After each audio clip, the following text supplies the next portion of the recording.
예수님께서 갈릴리 바닷가에서 베드로를 발견합니다. 이것은 그 배에 오르시지요. 많은 무리들에게 말씀을 전합니다. 그리고 베드로에게 하신 말씀이 뭐냐면 깊은 데로 가서 그물을 내리라 하는 명령을 하시지요. 베드로는 자신이 밤이 새도록 고기를 잡았지만은 한 마리의 고기도 잡지 못하고 방금 돌아왔지만 예수님께서는 베드로를 향해서 깊은 데로 가라고 명령을 합니다. 자, 그런데 베드로가 이런 고백을 하지요. 말씀에 의지하여 내가 그물을 내리겠습니다. 그리고서는 배를 몰아 깊은 데로 가서 그물을 내립니다.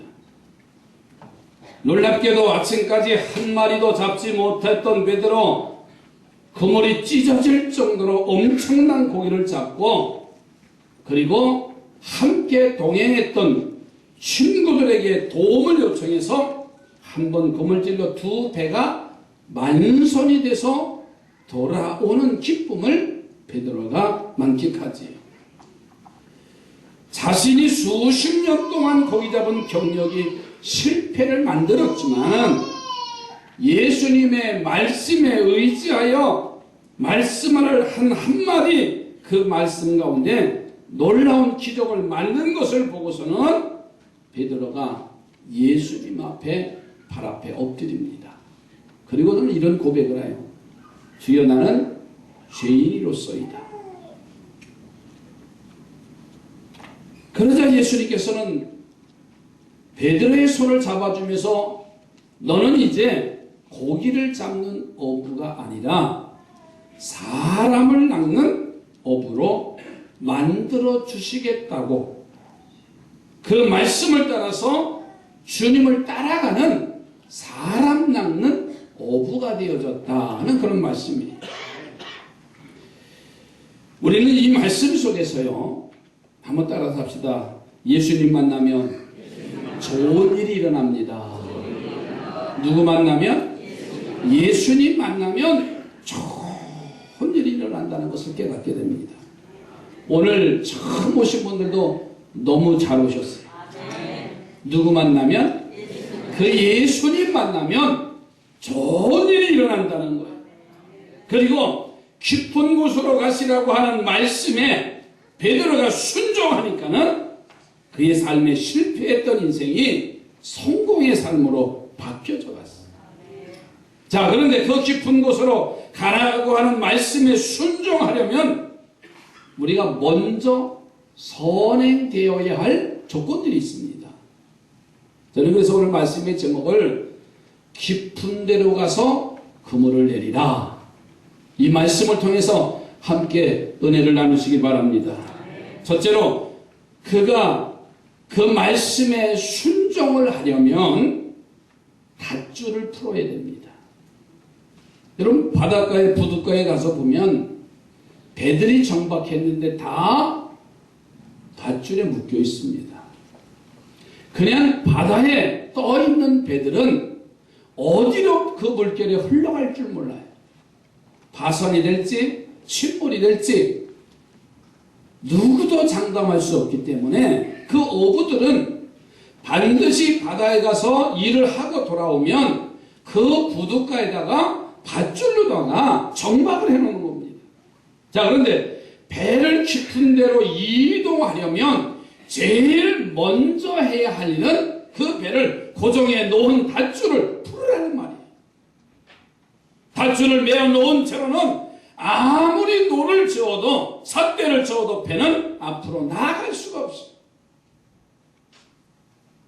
그러니까 예수님께서는 깊은 곳으로 가라고 명령하시는 그 명령 속에는 너의 배의 닷줄을 풀라는 명령까지 함께 있는 것을 볼 수가 있어요. 이어서 주님이 명령하시는 것으로 여러분 어떤 닷줄을 풀어야 주님이 명령하시는 곳으로 갈 수 있습니까? 가긴 가야 되는데 무언가 우리의 인생에 묶여있는 것들이 있어요. 내가 예수를 바로 믿어야 되는데 그 인생에 묶여있는 것이 있습니다. 그게 뭘까요? 첫째는 죄악의 닷줄을 풀어야 됩니다. 여러분, 죄라는 것이 우리 인간에게 들어오면 사람답지 못하게 살도록 만들어져 있어요. 죄가 우리 믿는 사람들 속에 들어오기만 하면 성도답게 하나님 자녀답게 살지 못하게 하는 게 죄의 속성이에요. 우리로 죄에 묶여서 사단의 종로로 타도록 만듭니다. 때문에 죄악의 닷줄을 풀어야 우리는 깊은 곳으로 갈 수가 있고 그 두 배의 만손이 되는 축복을 누릴 수가 있는 거예요. 여러분, 죄악의 닷줄을 풀기를 주님의 이름으로 축복합니다. 하나님은 우리를 이렇게 살게 하시려고 예수 그리스도를 보내주셔서 우리 죄를 사하시는 은혜를 주셨습니다. 죄악의 닷줄을 예수님의 보혈로 씻어버리고 주님의 명령을 따라 깊은 곳을 향해서 배를 저 나가는 우리 모두가 되기를 주님의 이름으로 축복합니다. 깊은 데로 가야 된다. 아직도 끊어야 돼. 아직도 버려야 될 그 인생의 닷줄이 있다는 거예요. 두 번째로는 타성의 닷을 풀어야 돼요. 여러분, 타성은 습관적으로 하는 모든 행위를 타성이라고 해요.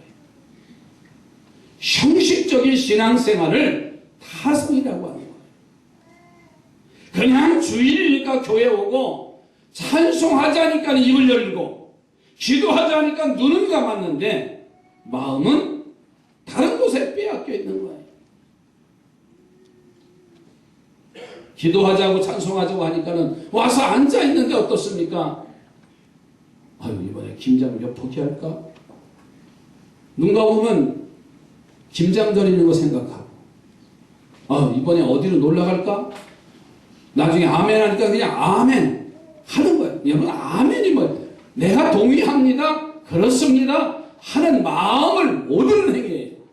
그러니까 기도하더라도 찬송하더라도 주님을 만나는 귀한 역사가 있기를 주의 이름으로 축복합니다. 그래서 예수님께서 하신 말씀이 뭐예요? 입자기만 무성한 무화과 나무를 보고 저주하셨어요. 그것은 바로 형식적인 생활이 벗으라고 하는 거예요. 타성의 닻을 풀라는 간절한 의미가 무화과 저주 속에 담겨 있습니다. 여러분, 죄악의 닷줄을 푸시기 바라고요. 타성의 닷줄을 푸시기 바랍니다. 오늘 우리가 예수 믿으면서 목사부터 마찬가지입니다. 이 타성에 젖으면 복음의 위대한 역사가 나타나질 않아요.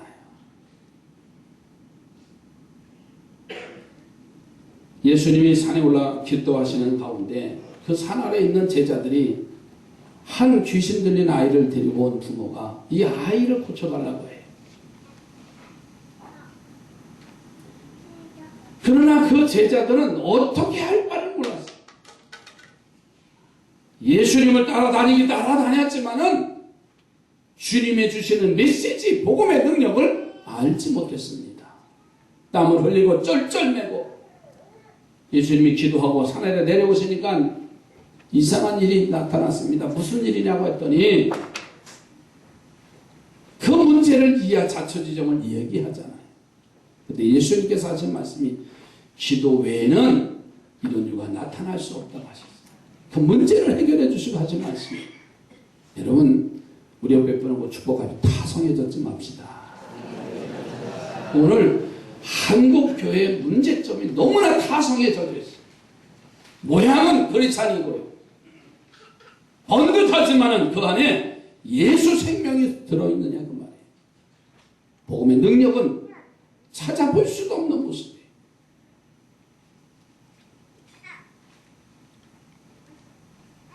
두 번째로는 육지를 떠나라는 말씀이에요. 주님의 명령을 따라 깊은 곳으로 가려면 첫째는 닷을 풀라고 했습니다. 그리고서는 노를 열심히 저어서 육지를 떠나야 깊은 곳으로 갈 수가 있어요.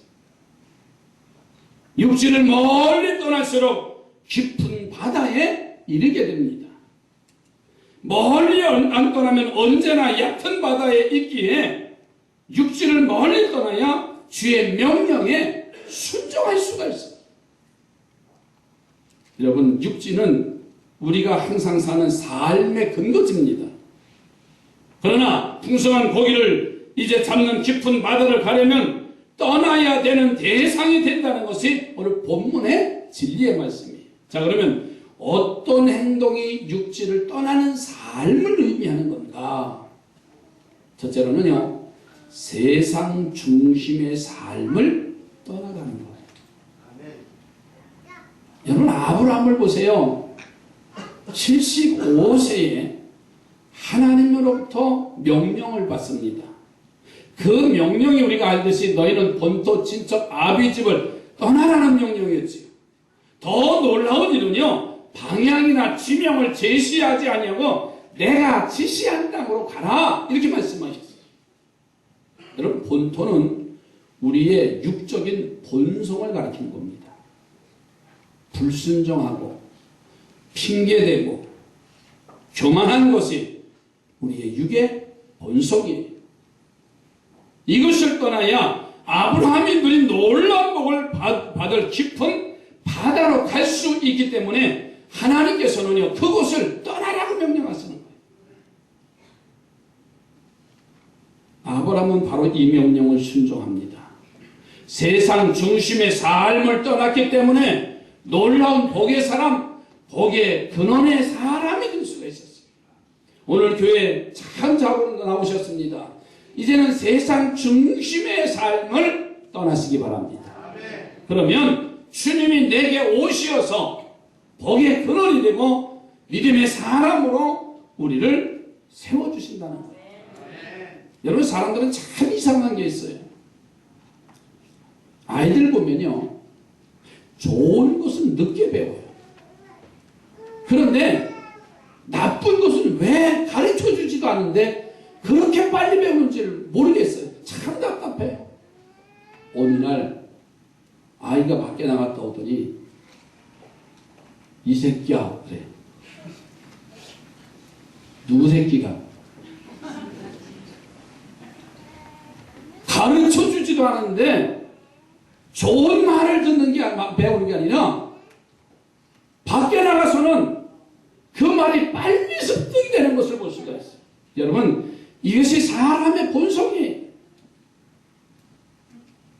육체적인 삶은요, 우리의 방향을 잃게 하고 잘못하게 하는 게 우리의 육신적인 삶이에요. 그렇기 때문에 본토 친척 아비 집을 떠나라고 하나님이 아브라함에게 명하셨고 이 시간 부족한 종을 통해서 여러분에게 선포합니다. 여러분, 그 육체적인 세상 중심적인 삶에서 떠나기를 바랍니다. 그리고 두 번째로는 내 뜻을 떠나야 육지를 떠날 수가 있습니다. 내 뜻은 하나님의 뜻과 반하는 겁니다. 그래서 예수님께서는 나더러 주여 주여 하는 자마다 다 천국에 들어갈 것이 아니라 아버지의 뜻대로 행하는 자라야 들어갈 수 있다고 했습니다. 여기 깊은 곳으로 가라는 것은요, 주님의 뜻을 말합니다. 그런데 밤새 고기를 못 잡은 경험이 있는 베드로는요, 도저히 따를 수 없는 것이 주님은 깊은 데로 가라는 거예요. 그래서 가지 않으면 바로 내 뜻대로 사는 사람이에요. 왜? 내가 경험했잖아요. 내가 그 바다에서 잔뼈가 굵었잖아요. 눈을 감아도 지형을 알 수가 있습니다. 바람에 부는 방향만 봐도 고깃대가 어디에 모여있는 줄 알 수가 있습니다. 그러나 베드로는 그 밤을 새면서 단 한 마리도 잡지 못했다는 거예요. 그런데 주님은 베드로에게 찾아오셔서 깊은 데로 가라고 명령하시는 것은 이 말씀입니다. 너의 생각을 내려놓으라는 말씀이에요. 너의 계획을 내려놓으라는 말씀입니다. 사랑하는 성도들이요, 내 인생의 계획대로 된 인생이 얼마나 있습니까? 몇 프로나 됩니까? 그렇게 멋지게, 그렇게 아름답게, 훌륭하게 살려고 결단했어도 내 뜻대로 되지 않는 인생인데, 주님은 베드로를 향해서 깊은 데로 가라고 하시는 이 말씀은 너의 뜻을 내려놓으라는 말이에요. 요나는 어느 날 니느웨로 가서 그 성이 40일 후에 멸망할 터이니 그것을 선포하라는 명령을 받습니다. 그러나 요나는 이 니느웨 성이 멸망하기를 기대했던 사람이에요. 그런 요나가 자신의 뜻이 하나님의 뜻보다 강하기 때문에 마침 니느웨로 가라는 명령을 받고 다시스라는 요빠라는 항구에 가서 보니까는 마치 다시스로 가는 배가 있기에 그 배를 타고 항해합니다. 요나는 이런 생각을 갖습니다. 어쩌면 하나님의 계획이 이렇게 나의 가는 길을 열어놓으셨을까? 여러분, 하나님의 뜻이 아니었지요. 자기 생각이고 자기 계획이고 자기의 바람이었잖아요. 그는 그만 항해하다가 큰 풍랑을 만나고 물고기 뱃속에서 죽을 고비를 다 넘깁니다. 사랑하는 성도들이요, 육적 삶의 그 육지, 내 뜻의 육지를 떠날 수 있기를 주님의 이름으로 축복합니다. 그래서 주님의 말씀에 의지해서 깊은 곳으로 가서 그물을 내려 고기를 잡고 2배의 만선이 되는 이 베드로의 축복을 누리는 우리 삼산의 성도들이 되어져 가길 주의 이름으로 축복합니다. 세 번째로는 바람을 힘입어야 깊은 데로 갈 수가 있어요. 지금의 배야 동력으로, 엔진으로 빠른 속도로 갈 수 있는 그러한 추진체가 있습니다. 그러나 옛 배들은 다 자연의 힘을 빌어서 그 배가 항해를 했어요. 처음 출발은 노를 저어서 시작하지만은 이 배가 바다 먼 곳으로 육지를 떠나서 먼 곳으로 가면 돛을 올리고 바람의 힘을 빌어서 이 배가 움직여집니다. 먼 바다로 갈수록, 가면 갈수록, 깊은 바다로 갈수록 바람의 힘을 의지해서 이 배는 항해를 하게 되어 있어요. 예수님께서 니고데모를 찾아보셨지요. 그는 이 니고데모는 예수님의 그 놀라운 표적에 감동이 됩니다. 그로 인해서 예수님이 하나님께로부터 오신 분임을 믿는다고 니고데모가 고백을 해요. 그런데 예수님의 반응은 전혀 달랐어요. 니고데모에게 한 말씀이 뭐냐면, 내가 행한 표적을 보고 믿는 사람은 하나님 나라를 볼 수 없고 거듭난 사람이어야만이 하나님의 나라를 볼 수 있다고 했습니다. 니고데모가 너무나 놀라서, 그럼 사람이 어떻게 거듭날 수가 있습니까? 거듭 물었어. 그래서 예수님께서는 니고데모에게 하신 말씀이 뭐냐면, 물과 성령으로 거듭나야 하나님의 나라를 볼 수 있다고 말씀하셨어요. 니고데모는 성령이 무엇인지를 몰랐어요. 그래서 예수님은 성령의 삶을 요한복음 3장 7절 8절에 이렇게 표현했습니다. 내가 네게 거듭나야 하겠다는 말은 놀랍게 여기지 말라. 바람이 임의로 불매 내가 그 소리는 들어도 어디서 와서 어디로 가는지 알지 못하나니 성령으로 난 사람도 다 그러하니라. 바람이 눈에 보이진 않지만은 소리를 듣고 바람의 존재를 알듯이,